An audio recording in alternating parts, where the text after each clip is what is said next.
के इतने गंभीर आरोपों पर नरेंद्र मोदी अपनी चुप्पी तोड़ेंगे? अगर हां, तो फिर कब? बंजारा के गंभीर आरोपों को 24 घंटे से ज्यादा हो चुके हैं। इसी पर बहस करने के लिए हमारे साथ बीजेपी से सुधांशु मित्तल हैं, कांग्रेस से पहले से ही हमारे साथ हिमांशु व्यास जी बने हुए हैं और जस्टिस फखरुद्दीन पहले से जुड़े हुए हैं। स्वागत है आप सभी का। सबसे पहले आप ही से सवाल है मेरा, सुधांशु जी।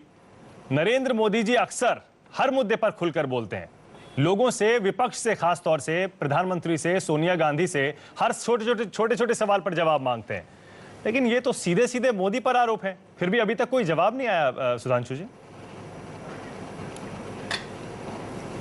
मानक जी, सबसे पहले मैं आपसे पूछना चाहता हूं कि इसमें मोदी पे क्या आरोप है, और जो व्यक्ति आरोप लगा रहा है, अगर आप कहते हैं तो उसके आरोप पत्र को आप सेलेक्टिवली देखेंगे या पूरे उसमें देखेंगे?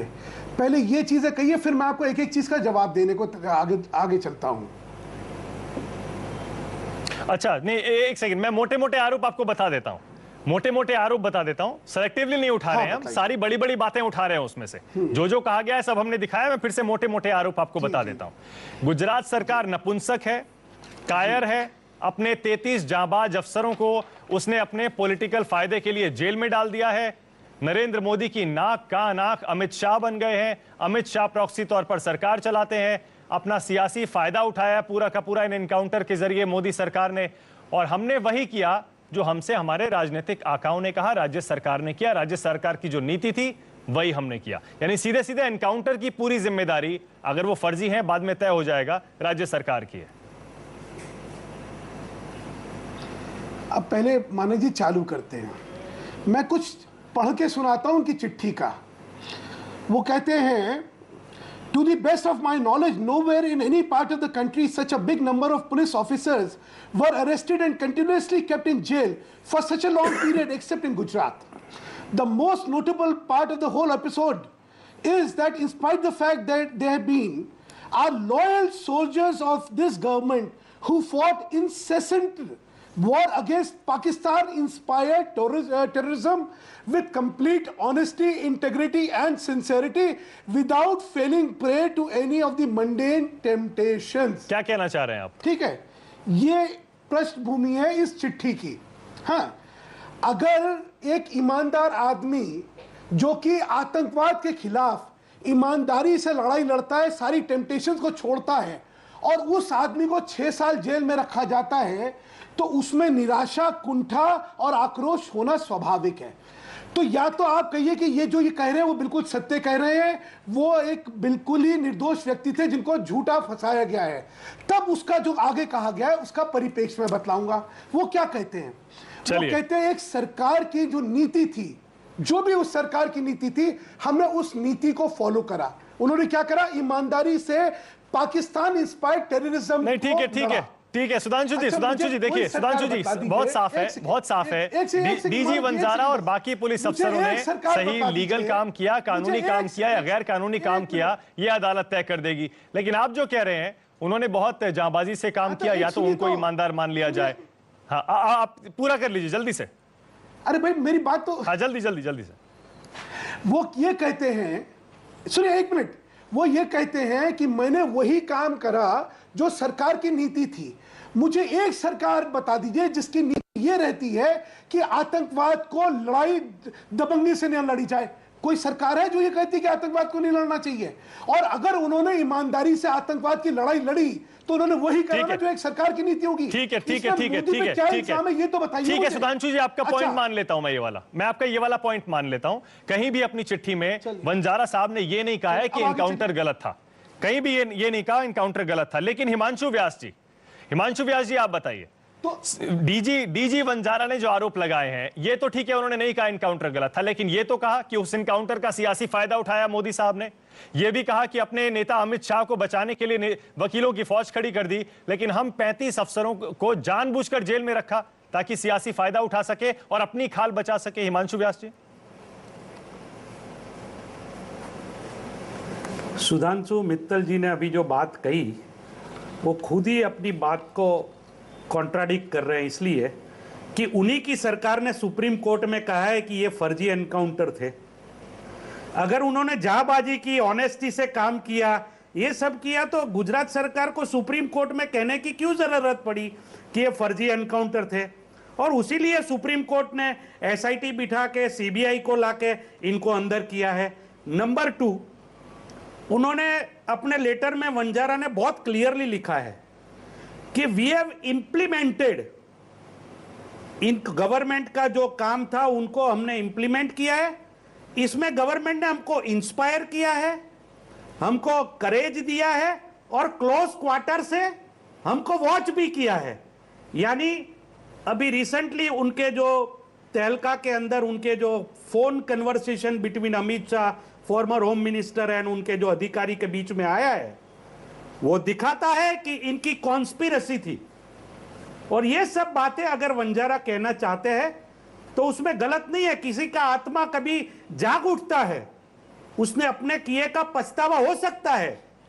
और उन्होंने जब कहा कि मैं अपने गुजरात के मुख्यमंत्री हिमांशु जी ठीक है, भगवान मानता हूं, हिमांशु जी सही बात है, ये बात तो ठीक है। देखिए नहीं, बिल्कुल ठीक है, लेकिन सुधांशु जी एक सेकंड में आपके पास आऊंगा, लेकिन सवाल मेरा ये है, राजीव रंजन जी भी है हमारे साथ जेडीयू से, उन्होंने गवर्नमेंट, अजय आलोक, माफ कीजिए, अजय आलोक है हमारे साथ जेडीयू से। अजय जी, लेकिन मोदी साहब की चुप्पी जरूर आपको भी परेशान करती होगी। हर मुद्दे पर बोलते हैं, सबसे जवाब मांगते हैं, लेकिन जब खुद पर सीधे आरोप लगते हैं तब चुप्पी साध लेते हैं, ऐसा क्यों है अजय जी?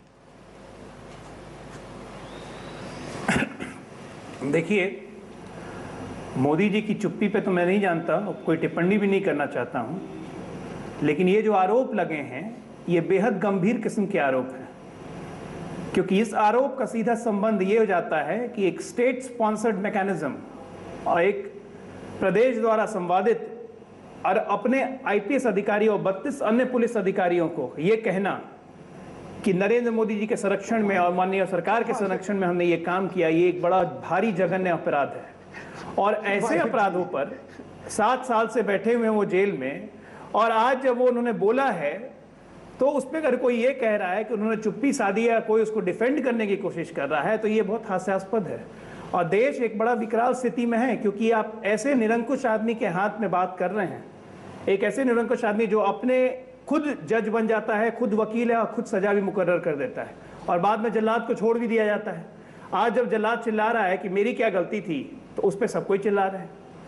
अभी मैं सुधांशु जी की बातें सुन रहा था, सुधांशु जी ने बहुत अच्छे से कहा कि या तो ये वो मानसिक कुंठा से ग्रसित आदमी है, तो इसका मतलब सुधांशु जी ये कहना चाह रहे थे कि जो वंजारा साहब ने किया वो ठीक किया, तो फिर गुजरात सरकार ने मानसिक नहीं कहा, शब्द गलत शब्द ने इस्तेमाल या तो वंजारा सही है या वंजारा गलत है। मैंने बिल्कुल मानसिकता शब्द आपने कहा कि मानसिक कुंठा के कारण वो उन्होंने कहा है ना, बिल्कुल बात की मानसिक कुंठा हुई, 7 साल तक उनको जेल में रखा गया, उनको मानसिक कुंठा हुई। मैंने कहा निराशा, आक्रोश और कुंठा। हाँ तो ठीक है, कुंठा मानसिक ही होती है सुधांशु, सुधांशु के कारण मानसिक ही होती है, क्योंकि उनको अपने भगवान से जो उम्मीद थी वो नहीं मिली उनको। अच्छा चलिए, अब सवाल ये उठ रहा है, से जो उम्मीद थी अजय जी अजय जी बिल्कुल सही बात है, लेकिन अब सवाल ये है, क्या इस चिट्ठी का, 10 पन्नों की चिट्ठी का, जिसमें इतने गंभीर आरोप लगाए गए हैं, क्या कोई कानूनी मतलब भी है? जस्टिस फखरुद्दीन, आपको लगता है इस चिट्ठी को अगर वंजारा साहब सीधे प्रोसिक्यूशन को न दें, सरकारी गवाह बनने की तरफ न भी जाएं, तब भी इस चिट्ठी का कानूनी इस्तेमाल सीबीआई कर सकती है, कोर्ट सुओ मोटो नोटिस ले सकता है? नहीं, अभी देखिए, इसमें बहुत से प्रश्न हैं, बहुत से राजनीतिक प्रश्न हैं। आपके यहाँ राजनीतिक पार्टियों के माननीय प्रतिनिधि हैं, उन्होंने अपनी बात अपने अपने ढंग से रखी है, लेकिन अभी ऐसा लग ये रहा है कि इन्होंने एक शुरुआत की है। वंजारा साहब ने एक चिट्ठी एडिशनल चीफ सेक्रेटरी को लिखी और एक राजनीतिक मुद्दा जो उनका 7 साल के जीवन में जो उनके साथ जो भी हुआ है उसको उन्होंने व्यक्त किया है। विधि जगत में और इस केस के संबंध में अदालत में जब तक कोई आवेदन पेश न किया जाए, क्योंकि मामला विचाराधीन है, तो सीबीआई इसका इस्तेमाल कर सकती है, क्योंकि अब जो भी इन्वेस्टिगेशन होगा, नहीं, सीबीआई को डायरेक्टली अभी इन्वेस्टिगेशन करने का अधिकार तो इस सिलसिले में अभी तो एक ऐसा लग रहा है कि जो सब विकल्पों को रख के किया, ऐसा इनका एक बयान आया है। और अब जब न्यायालय के संज्ञान में कोई बात या तो आवेदन दे या उस पर ऐसा कुछ पेश किया जाए, चलिए तब वो बात आके चलिए अब देखते हैं इस चिट्ठी के कानूनी मायने क्या निकल कर आते हैं। छोटा सा ब्रेक यहाँ पर लेना पड़ेगा। सुधांशु जी, ब्रेक के बाद आता हूँ। छोटा सा ब्रेक, देखते रहिए सबसे बड़ा सवाल। जी हाँ, मैं इसको आपको के पूर्व डीजी वंजारा ने गंभीर आरोप लगाए हैं मोदी सरकार पर और साथ ही साथ नरेंद्र मोदी पर भी। सवाल ये उठ रहा है, क्या मोदी अपनी चुप्पी तोड़ेंगे? सुधांशु जी, समय बिल्कुल खत्म है, मेरे पास क्लोजिंग कमेंट आपको दे रहा हूं। मोदी साहब को चुप्पी इस पर क्यों नहीं तोड़नी चाहिए? ऐसा है, मोदी साहब इस पर बोलेंगे या नहीं बोलेंगे ये तो मोदी साहब ही बतला सकते हैं, लेकिन मैं सिर्फ ये कहना चाहता हूं कि जिस चिट्ठी को लेके आप लोग सोच रहे हैं हाय मोदी, हाय ये, हाय गुजरात, हाय कुछ हो गया, उसमें है क्या? एक ईमानदार आदमी जिसने की जाबाज तरीके से देश के लिए और आतंकवाद से लड़ा है, वो 6 साल से जेल में कैद है और वो खुद कहता है कि मैं फ्रस्ट्रेट हुआ हूं, मैं डिसपॉइंट हुआ, मैं एंगर हुआ। ये उसकी चिट्ठी का पार्ट है। नहीं, ठीक है। वो आज अपना गुस्सा जाहिर कर रहा है। ये उसको लगता है उसको जो मदद मिलनी चाहिए थी नहीं मिली है। नहीं, ठीक है, ये बात तो शायद आप सही कह रहे हैं। ये बात तो शायद आप सही कह रहे हैं, क्योंकि बहुत सारे लोगों का यही मानना है कि जो चिट्ठी आई है इसमें कहीं ना कहीं फ्रस्ट्रेशन और निराशा दिखाई देती है। समय मेरे पास बिल्कुल खत्म है, सवाल लेकिन अभी भी कायम है। क्या मोदी साहब जो विपक्षी नेताओं से हर छोटी छोटी बात पर जवाब मांगते हैं, इतने गंभीर आरोपों पर जवाब देंगे? बहुत बहुत शुक्रिया आपका सुधांशु जी, अजय आलोक जी, बहुत बहुत शुक्रिया जस्टिस फखरुद्दीन, बहुत बहुत शुक्रिया हिमांशु व्यास जी। सबसे बड़ा सवाल में आज के लिए इतना ही। बाकी खबरों के लिए देखते रहिए News 24।